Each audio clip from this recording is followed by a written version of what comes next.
Breaking news చూస్తున్నాం. దేశవ్యాప్తంగా నైరుతి రుతుపవనాలు బలహీనంగా కొనసాగుతున్నాయి. ఆగస్టు 21 నాటికి దేశంలో ఏకంగా 13% వర్షపాతం లోటు నమోదైంది. దీర్ఘకాలిక సగటున 619 మిల్లీమీటర్ల వర్షపాతం ఉండాల్సి ఉండగా ఇప్పటి వరకు 537.6 మిల్లీమీటర్లు మాత్రమే కురిసింది.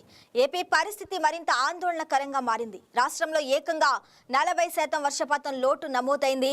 హర్యానా, బీహార్ రాష్ట్రాలతో కలిసి ఏపీ అత్యధిక వర్షపాతం లోటు ఎదుర్కొంటున్న రాష్ట్రాల జాబితాలో ఉంది. దీంతో వర్షాధార వ్యవసాయంపై అన్నదాతల్లో ఆందోళన వ్యక్తమవుతుంది.